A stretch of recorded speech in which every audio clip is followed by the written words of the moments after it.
Hello everyone. On this video we will take a quick look at power functions, domain, and range of a function. Alright, so let's take a first look at the definition of a power function. Okay, so power functions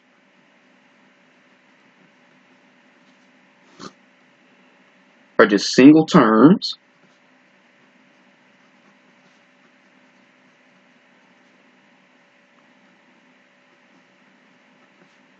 that is the product of a real number, a little too close, of a real number, a coefficient,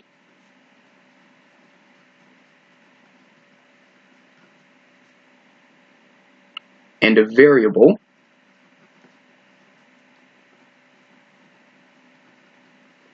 raised to a fixed real number.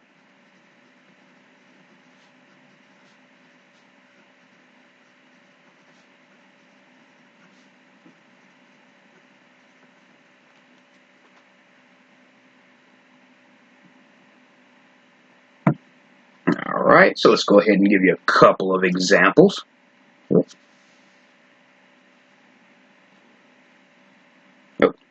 Actually, let me give you the general form first before we do the examples. So the general form of a power function is f of x equals kx to the power of p. You have your coefficient of a variable raised to a fixed real number. Okay, so for example, if you have f of x equals 3x to the fourth power. Okay. Now this, by definition, is a power function. You have your coefficient, you have your variable raised to a real fixed number.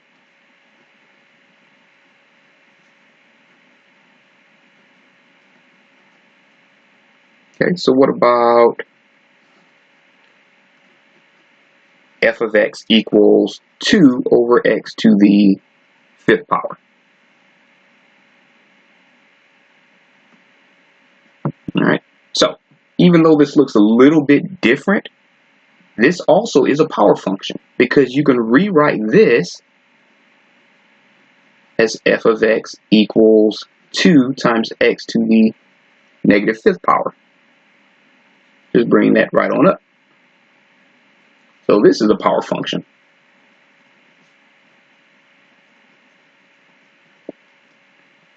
Yep.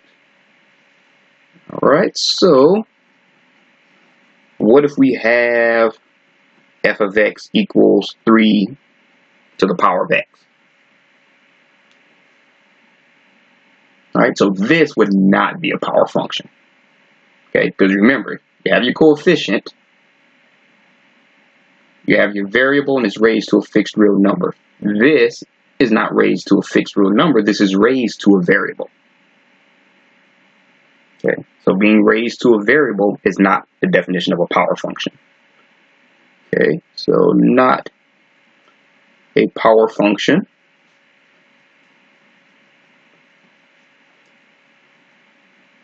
Since you have a real number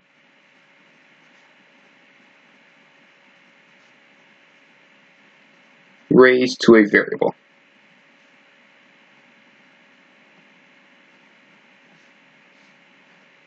Okay, so real number raised to variable, variable raised to real number. Alright, so that's kind of the definition of our power function. Alright, so if you are still writing, feel free to press pause. But we're going to go ahead and move on to the domain and range definition.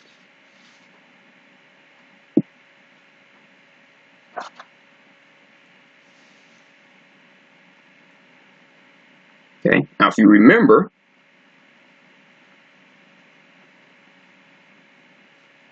if you have the domain and range, the domain kind of simplify it, is just every possible x value.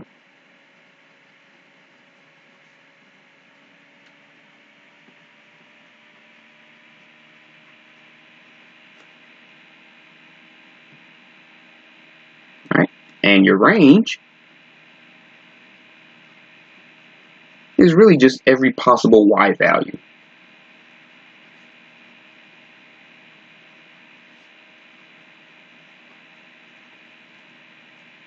With your domain. So it could be y, it could be f of x, either one. Alright, so just a quick reminder that when you see closed circles, that means you use brackets. Okay, so closed circles mean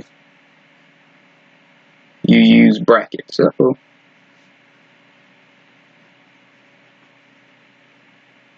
okay, so if you see a graph that looks like this with closed circles, that means you're going to count those two. So you're going to use brackets.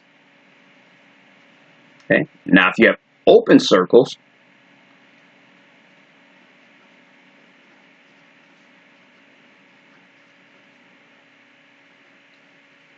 mean you use parentheses. Okay, so if you have a graph and at the end you have your open circles, that means you're not going to include those values. So your domain and range would be in parentheses. Okay, now you could have one open and one closed. That means you'd use a bracket for the closed end and then parentheses for the open end. Okay. Now when you have arrows at the end point, that means most likely, depending on how the graph looks, the values would approach infinity or negative infinity. Okay, so arrows at the endpoints will usually mean, like I said, it could have some really various circumstances, but usually means the value approaches infinity or negative infinity. And again, this is just a little reminder in case it's been a while since you've seen it. Alright, so if you are still writing, feel free to press pause, but we're going to kind of move on to our next page. Alright.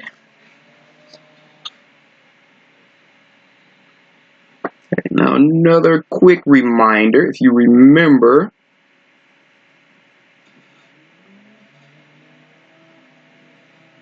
for any nth root, we are looking for real numbers.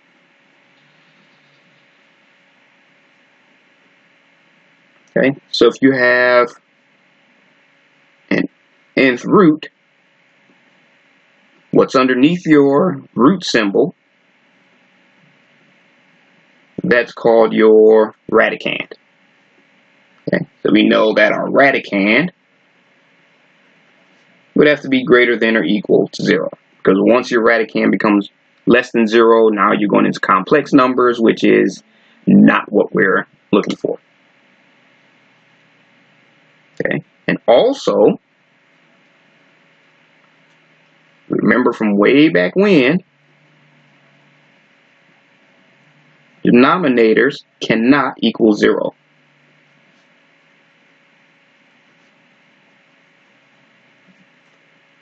Okay, so if you have your numerator over your denominator, we know that this cannot equal 0.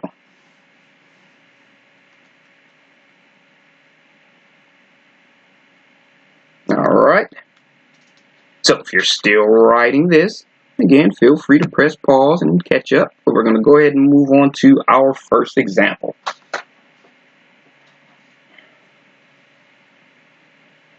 Alright, so let's say, for example, we want to find the domain of the function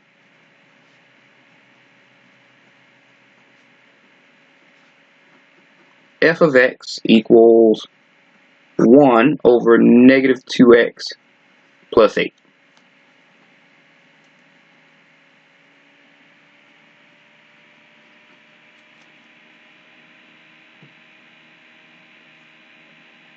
Alright, so since we know this is a quotient, that lets us know that our denominator can equal 0. No matter what the quotient is, our denominator can equal 0. Okay, so our denominator cannot equal 0. Okay, so what does that mean? That means that negative 2x plus 8 cannot equal 0. Okay, so if we go ahead and subtract 8 from both sides, we end up with negative 2x cannot equal negative 8. So if we divide both sides by negative 2, we know that x cannot equal 4. Okay. So how do we figure out our domain from that? Well, we draw a nice little old simple number line. And we know if we have a 4 here, that x cannot equal that 4. It can equal any number to the left and to the right, but it cannot equal 4. So this side of your number line, it can go from negative infinity all the way to infinity. So from negative infinity to 4, remember it's parentheses since you have an open circle here, and you can go from 4 to positive infinity. Okay, so this tells us that your domain is from negative infinity to 4, or from 4 to infinity. Okay, so we know that that little up there means kind of like reads as or, kind of like a U, a smooth U. Okay, so what this says is that you can pick any x value from negative infinity to 3.9999999, as close as possible to 4 without actually equaling 4. You can plug any of those values in here and you'll be okay. You can plug any values from 4 to positive infinity in your function and you'll be okay. Any number in existence other than 4 will make this okay. Alright?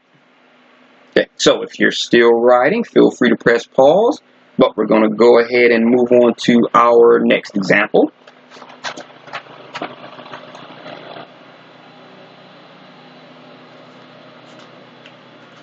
Alright, so let's say, for example, we want to find the domain. Find the domain for the function. Okay, please excuse the noise in the background. Neighbor decided to wait till I'm recording to cut grass, so please excuse that. So you have f of x equals the square root of negative 3x plus 30. Okay, so since this is the root function, what do we know? We know whenever you have a root function, the value underneath that has to be greater than or equal to 0. So we know our radicand has to be greater than or equal to 0. So that means negative 3x plus 30 has to be greater than or equal to 0. Now move that up. Alright, so we can go ahead and solve this. Add 30 to both, well, subtract 30 on both sides. So we have negative 3x greater than or equal to negative 30. Then we divide both sides by negative 3. Those two cancel each other out. So we have x, and remember the rule that when dealing with inequalities like less than or equal to, greater than or greater than or equal to, whenever you multiply or divide both sides by a negative number, you have to switch the signs.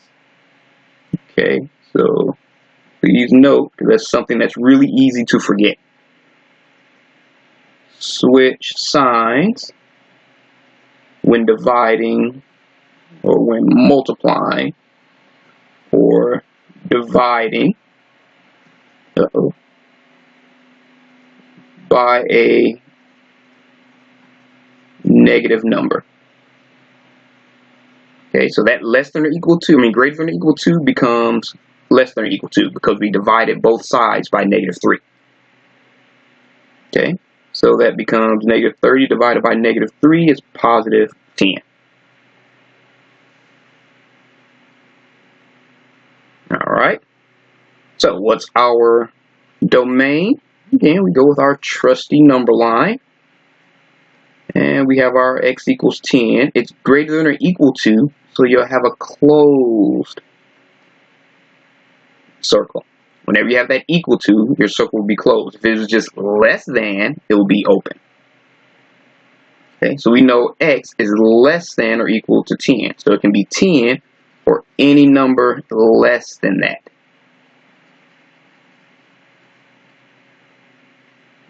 Alright, so we know that our number line goes from -infinity to +infinity.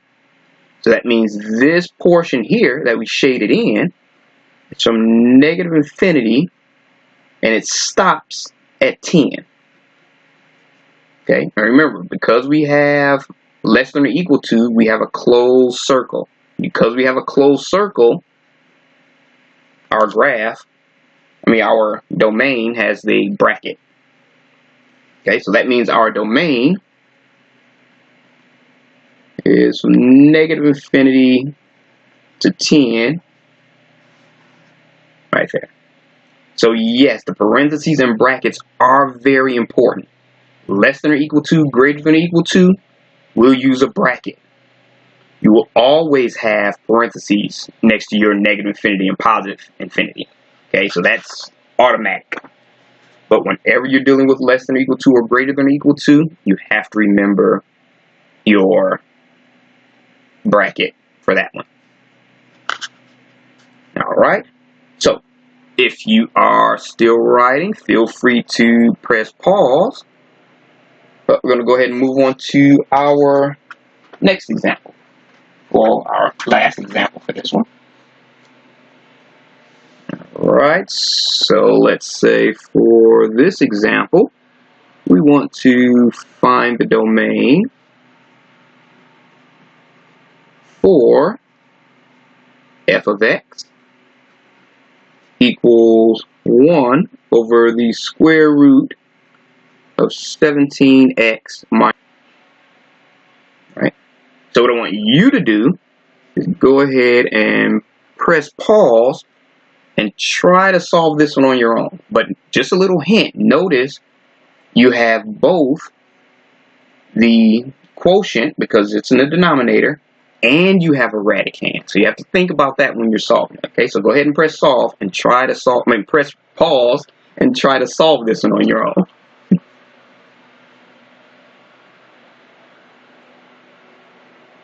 Alright, so I'm assuming you've pressed pause and you solved this one, so let's go ahead and verify your answer. Okay, so remember here, we know that because you have a quotient, your denominator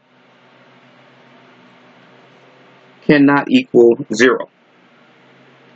And also, because you have a root symbol, we know that and your radicand has to be greater than or equal to 0.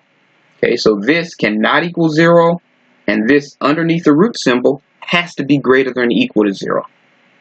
Okay, so what we're going to do is we're going to go ahead and solve both of those. Okay, so we know the denominator can't equal 0, so that means the square root of 17x minus 34 cannot equal 0. Alright, so if we go ahead and square both sides, we'll get rid of that root symbol.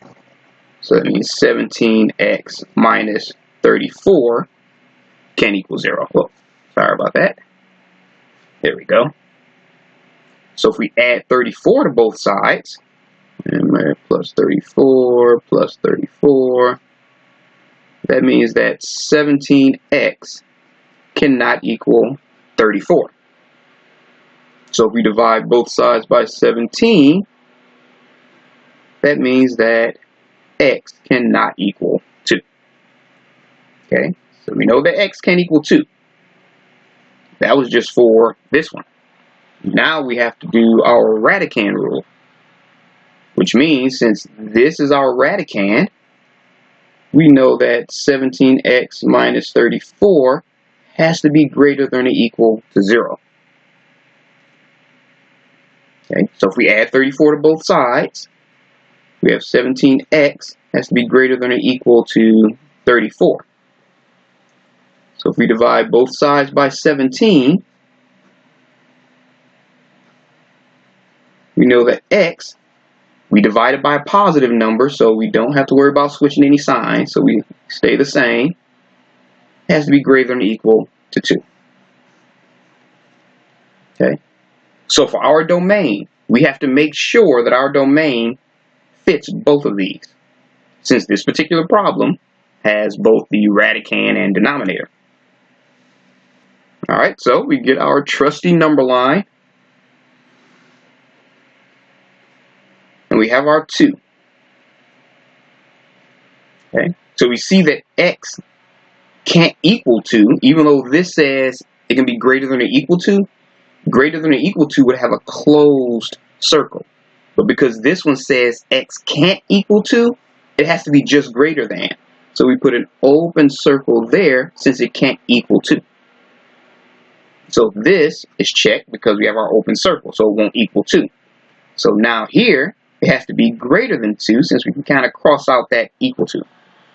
So if it's greater than 2, that will be this interval right here that's bigger than 2. Okay, so this goes from 2 all the way to positive infinity. Because remember, this is positive infinity, this is negative infinity.